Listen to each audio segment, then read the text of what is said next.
Welcome everyone to the thevodojo 21 questions. I'm 𝗏𝗃. I'm the master sensei of the thevodojo here in Burbank, California, and I am so excited to welcome George Washington III, president of 𝗨𝗏, a fellow Northwestern alum and wonderful voiceover colleague I've known for many years, to join us here to answer some questions about him and his origin story. So George, welcome. Thank you. It is my pleasure to be here. Yay. You ready to jump in? Yes, all set. Okay. So what is your one-word check-in for today?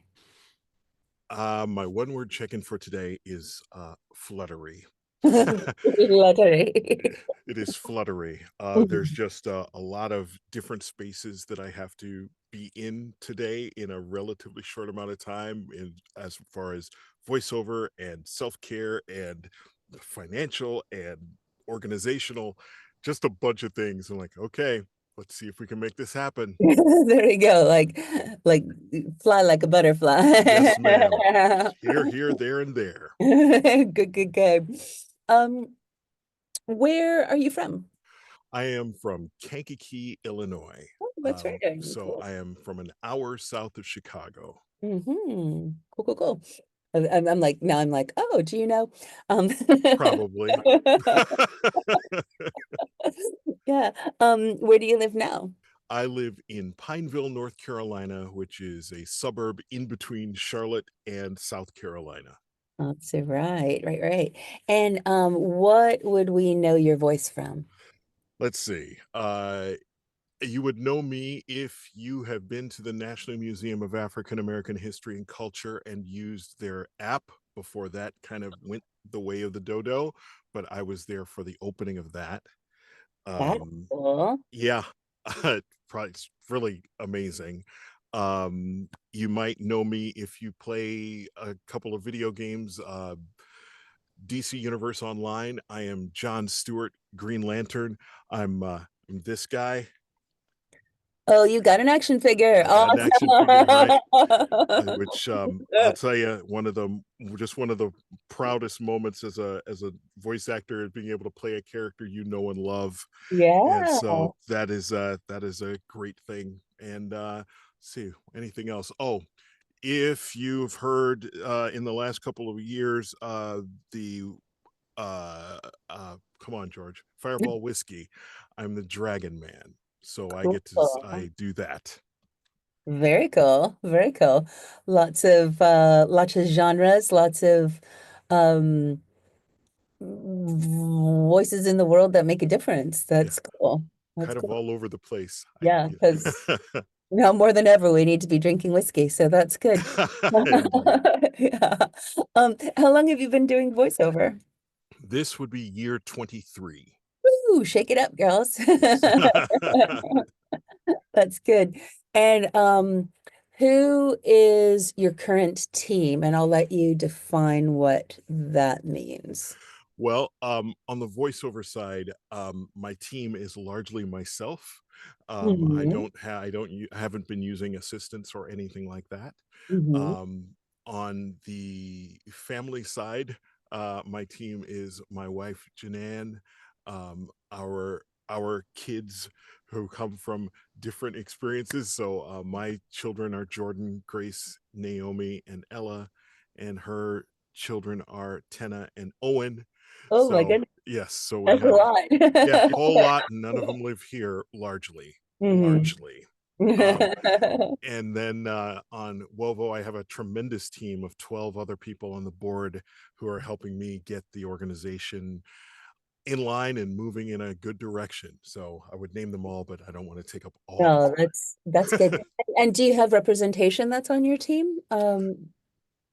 Representation? So we haven't done a presentation to talk about everybody there. No, I mean like you personally. Oh, me personally. Yeah. No. Do you represent? No, cool. Wow. You've had 23 years of your voiceover career and no without any? Oh, representation. My fault. Let me get that right. I do. I have You were agents. I have thinking like multiple DEI. yes, yes, yes, yes, You're being like yes. DEI. Awesome. I That is love me that. screwing it up. So I No, do have that's I okay. No, it's like, oh wow, 23 years without a yeah. position. Got So all right, I'm with managers. yes, yes. So I'm with Atlas Talent Uh-huh. as my mother agency. I am with CSM as my management agency. And then I have multiple regional agents like Awesome. Shepherd Agency Uh-huh. and Impressive Talent, and in both ears. Awesome. Good, good, good. I had a feeling that was the It's case. like, Yeah. yeah, So yes, yes, you have representation. Yes, you have yes. a team. Yeah, good, good, good. Um, and what is your tech setup? What is your booth like? So I have a Mac Mini M4. I bought one of the new ones Mm, a few months ago. My interface is an UAD Apollo Twin X. I use two microphones. I use this the 416, hmm. and I also have a Neumann TLM 103 Oh, cool, as cool. my other one. So for video games and some other things, I just switch between the two, and I have them on this nice little Oh, it says the deal. swivel arm. Yes, I so a haven't nice little seen that. bar arm, so I can just move them around like that. Nice. I use Adobe Audition as my DAW. I have a Studio Bricks booth, which this is an excellent reason why my wife is on my team, because we bought this uh, right in the heart of the pandemic. And you're like, well, if this is what we're going to do, this is what we're going to do. So Mhm. we bought this booth and never looked back. No Good, regrets. good, good, good. It looks like a good size one too. Is it a plus one? It is so it is about it is not the tiniest one. It's the Hmm. one just a little bit larger, Okay. and double walled. I did do a little bit of my own kind of modification to it. Hmm.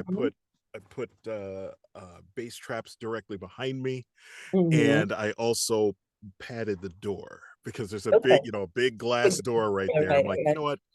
Put cork, some foam core, um, and glue some foam to that, and then punch little uh, the adhesive tags on through the foam core and stick them on the wall on the glass. Hmm. And that means it's a little more absorptive and not as much reflection off the glass. Hmm. Good, good, good.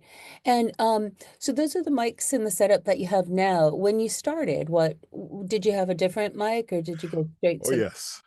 When I Mhm. started, I had, and when that was when I started being able to record at home, right? Mhm. Because when we Mhm. first started, that wasn't much of a thing. You didn't need to touch any No, microphone. no, just walk into the studio and do what you got to do. I bought an Audio Technica AT2020, Hmm. and Hmm. I had an M Box 2, Hmm. and I used, let's see, Sony Soundforge Okay. as my DAW, Hmm. and I had almost nothing as treated space. Made a box, and then I used a walk-in closet for a while, and then I built a booth, and then we moved to this. So Right, starting right. out, it was a lot smaller kit. Yeah, yeah. I think it's just really important for everyone to know that we all start somewhere and it Absolutely. doesn't have to be the Ferrari at first. Good, good, good. Well, let's talk about your voiceover origin story. How did you get started? So I used to work for First Union slash Wachovia slash Wells Fargo. When I started there, I was in desktop support.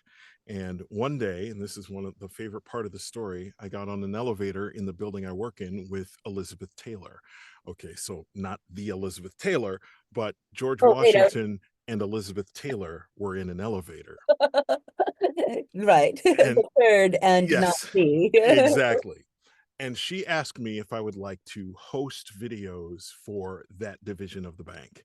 So internal videos where I would just talk to camera and, be the Hmm. host for these things. And I ended up doing the news for the bank one day a week. I would go in and do the news as Oh, well. That would cool. go out to the entire corporation.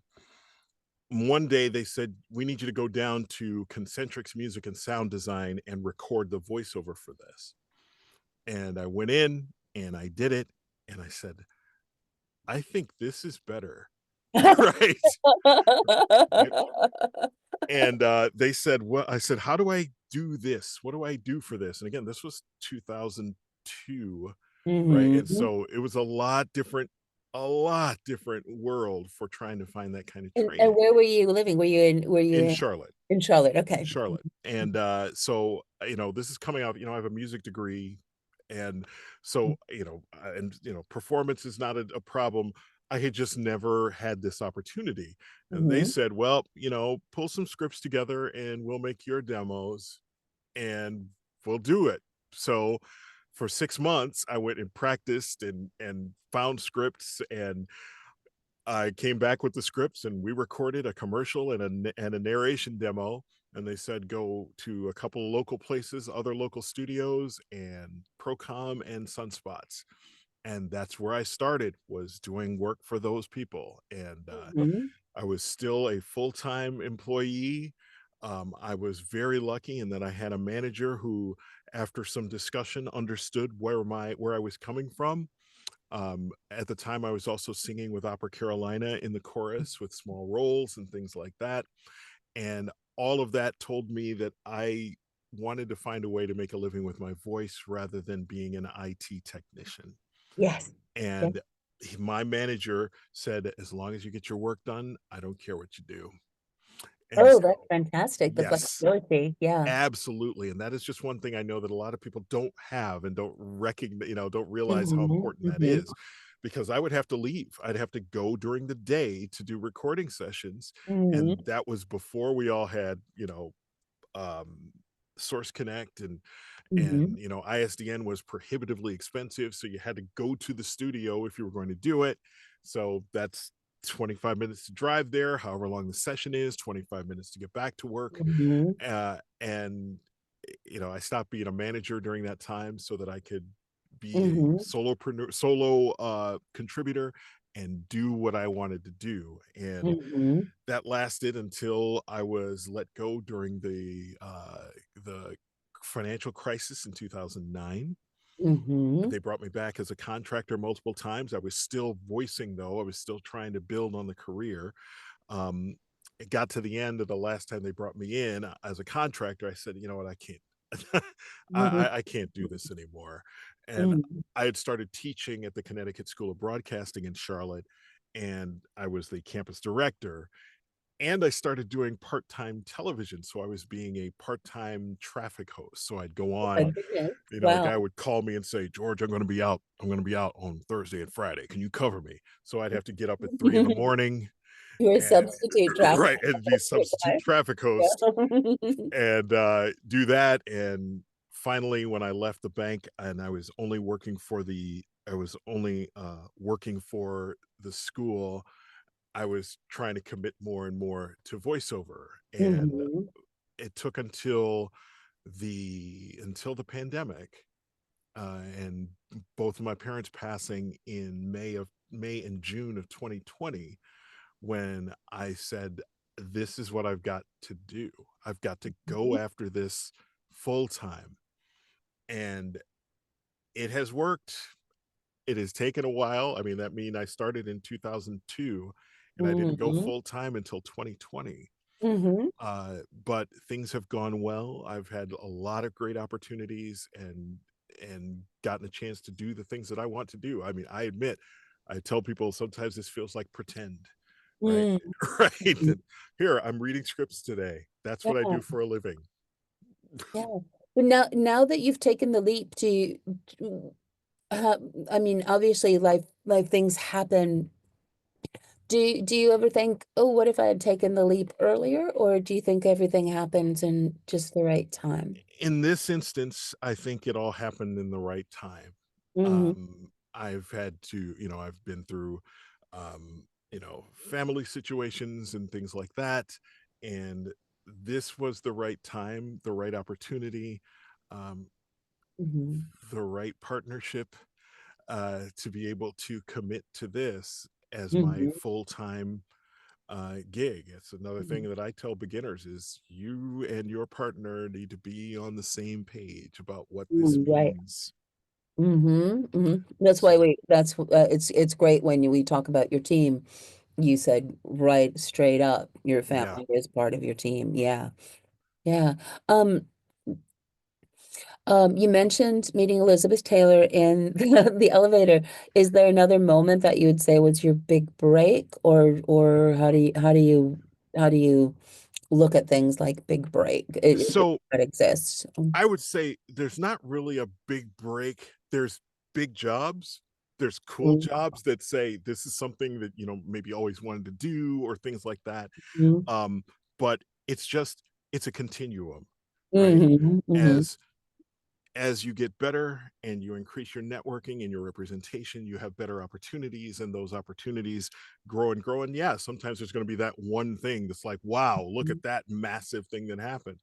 Because I could say that my big break was when I was the voice of Root Sports Northwest for 6 years. So I was doing sports promo Mhm. on a retainer, right? And like here, they pay you $1,300 a month. No matter how much they use you, that's what they were sending you. Mhm. And then it was over. It Right. was 6 years and it was gone. And it hadn't broken anything. I was still, it was just like, this is the work you're doing. Mhm. Mhm. So, so in terms of what's a big break for me, I don't know that I have one. I have some favorite jobs, but nothing Mhm. that says this is the thing that kicked it over the top. There we go. There we go. Yeah. Yeah. Good, good, good.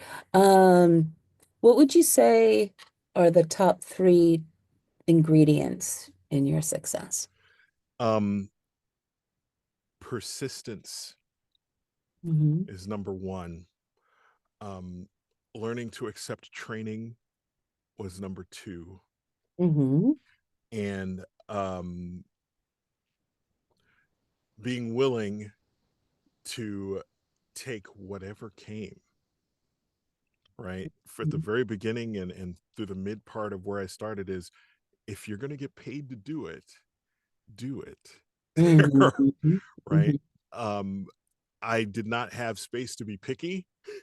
It was, if that audition came and you could be awake to do it, right? You did the audition and you saw what happened next. Um, because you and I both know that number is so small. Hmm. That 2 in 100 is a real thing, Hmm. and you have to keep going. And the persistence, because there are going to be times you're going to feel like you should stop, and there are times where you have to stop, right? Hmm. Where you Hmm. have to say, look, I've got to hold on here.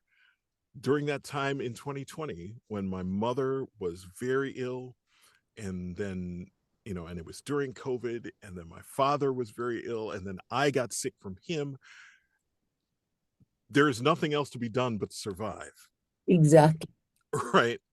And there were times when I felt that I was going to have to give up this in order to eat, right? To have a roof over our head while I still had skills that were applicable in the technical realm. Hmm. um but I kept doing something, right? I didn't just totally put it on the side. Hmm. So you got to persist. You have to Yeah. keep pushing. Yeah. Excellent. Excellent. Yeah. What would you say you're proudest of in your voiceover career? um Despite the fact that the application is no longer functioning, Hmm. doing the work for the National Museum of African American History and Culture was hands down. I get a shiver when you say it. Yeah, it Like, is. It still gives me the little chills over my head, thinking that I was one of the voices that President Obama heard going into the place, wow. that I was telling these stories Hmm. about history of people that on whose shoulders I stand. Right. Um, there was one session where I had to read about Emmett Till, so I had to read about a piece of art that was drawn, a Pietà that was painted by David Driscoll, that was representative of Emmett Till, Mm. and I had to stop.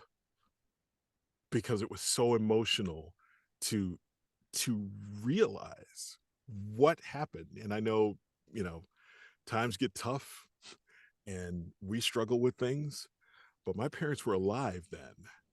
Right? My parents, my dad, when Emmett Till was killed, my father was in his teens in Wow. So Chicago. same age. Yeah.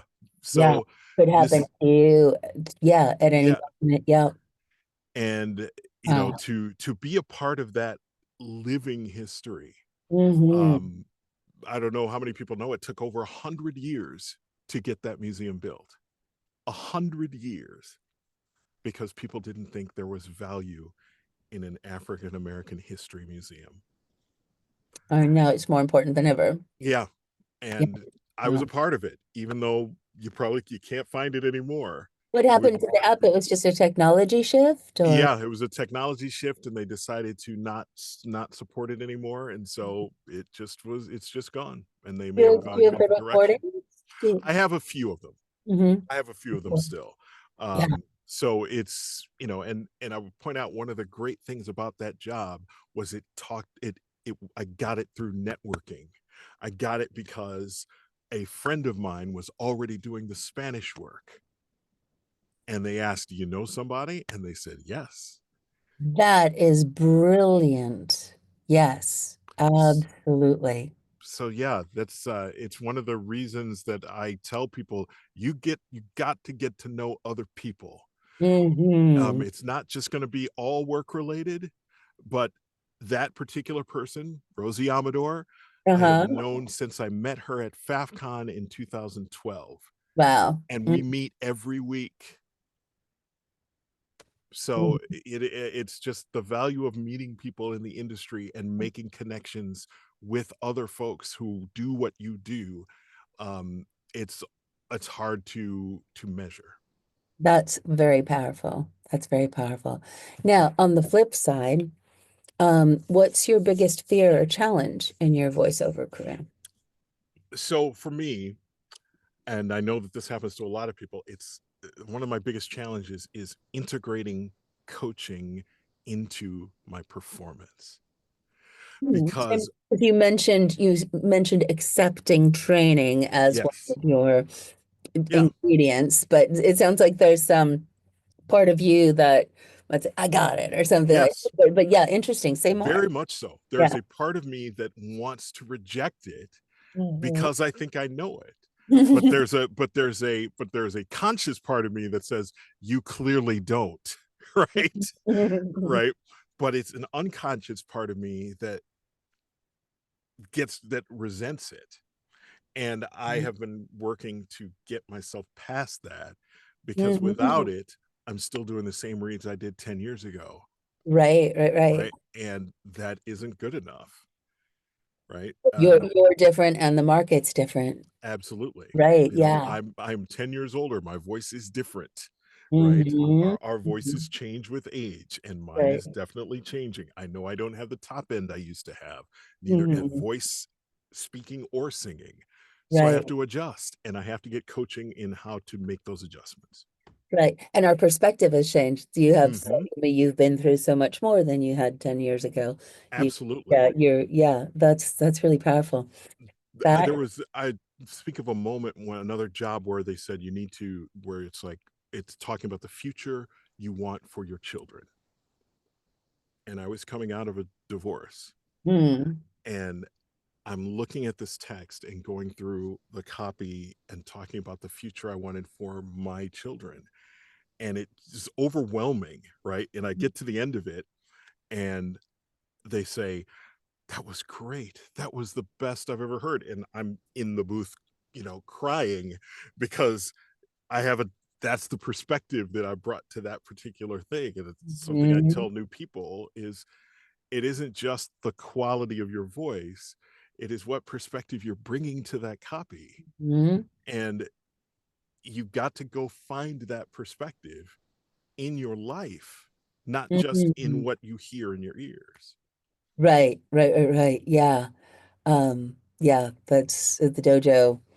Voiceover is communication. Communication is exchange of vibrational energy. And when it's resonating in you, and then it it resonates in me. That's how we connect. So that's really powerful. We also say you can't drive the car from your brain.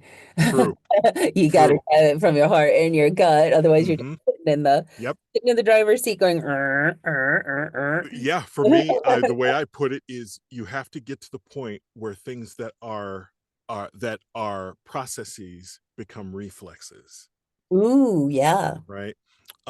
And we drive reflexively, right? It's why Oh, you drive yeah. past stuff when you have a different path, right? When you need to go Yeah. someplace different, but you'll go to the place that you always go to, Ah, love right? that. Yeah. Processes So, become refluxes. Yeah. mhm. Oh my So, gosh. Yeah.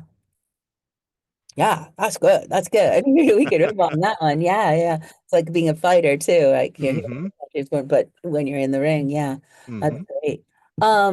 Okay, this is always an interesting question for professional voiceover artists. Introvert or extrovert? I am an extrovert, um, without question.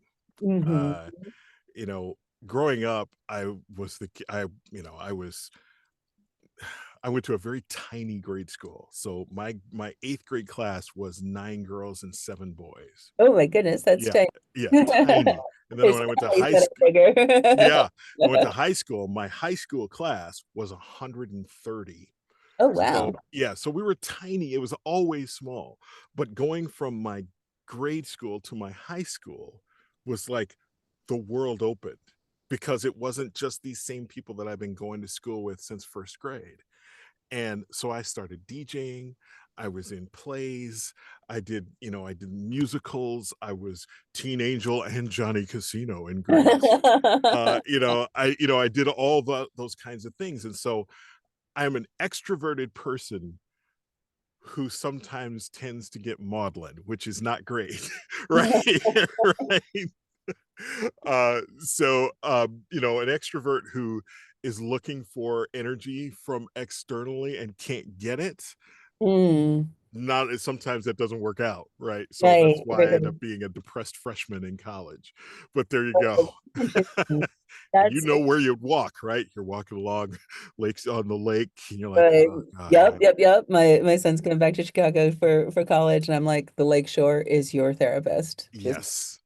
that's good. Um, yeah, well, I think it's really interesting because we all have to find that blend because we sit in boxes alone, and then being out and in connection is so essential to the business, for business wise, for our souls, for our work. Yeah. Hmm. Um, if you could do voiceover from anywhere in the world, where would it be? You know, I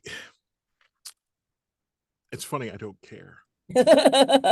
Yes, the answer is I yes. I yes, the answer is yes, right? Um, as I've had to travel through things, I've almost always brought stuff with me.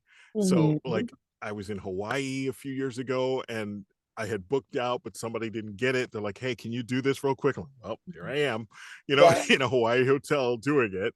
Um, as long as I can get the job and get it done and then live, I don't care where it is. good, good. Interesting answer. Um, what would you say your VO motto is?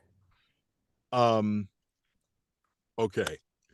During that time when I was still working for the bank, and there were some times when it felt like it was bleak, I Mm, had written out the lyrics to James Taylor's "Like Everyone She Knows," mhm, and there's a the chorus says, um, sorry, it says, "Hold tight to your heart's desires, never ever let it go.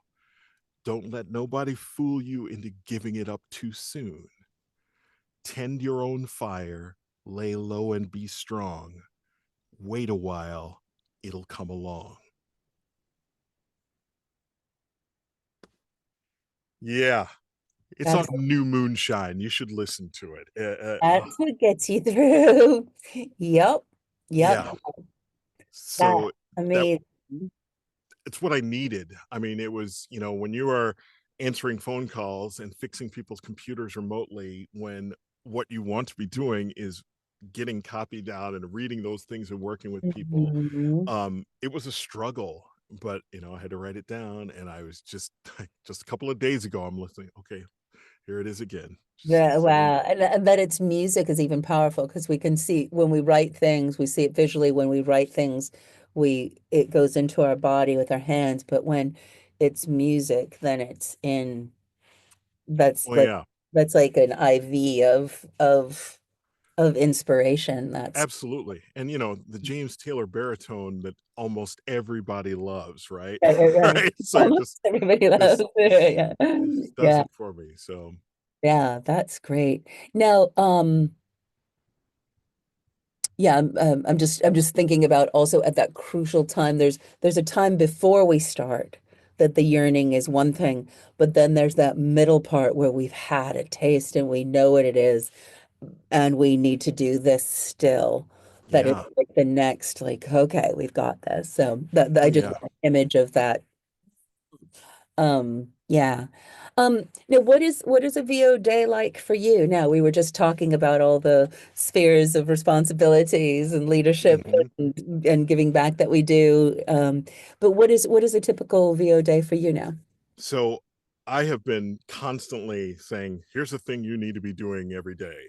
And for a while it was, and something that I drop away from and then I come back to is a warm up, a consistent warm up process every day. Mm-hmm. And that would be using a nebulizer Mm-hmm. and warming and getting myself moisturized and all that, and then using one of the singing straws to get Mm-hmm. warmed up that way, and then some facial movement so that my mouth can move around properly, and all of that to get myself going. Then I'm like, is there something that I need to record for that I'm getting paid for, and do that right Mm-hmm. away, like telephony things that come, and I do those Right, things right. first. Then Mm-hmm. you start looking through your auditions and getting those auditions done, Mm-hmm. and then you got to fit the other things in through the day, because those are the three things Mm-hmm. that have to happen. Right, you got to get warmed Right, up, right, you got to do the stuff you're going to get paid for, and then you got to get more stuff to get paid for. right, right, right, So right. so I'm just, and I admit I get a lot of auditions. I When I Mm-hmm. signed with Atlas, it went from 60 a month to 130 something. Nice. Right. And so it's like, okay, here's the process. You just got to keep going through and doing those things. But I also have to squeeze in, I don't know, walking, right?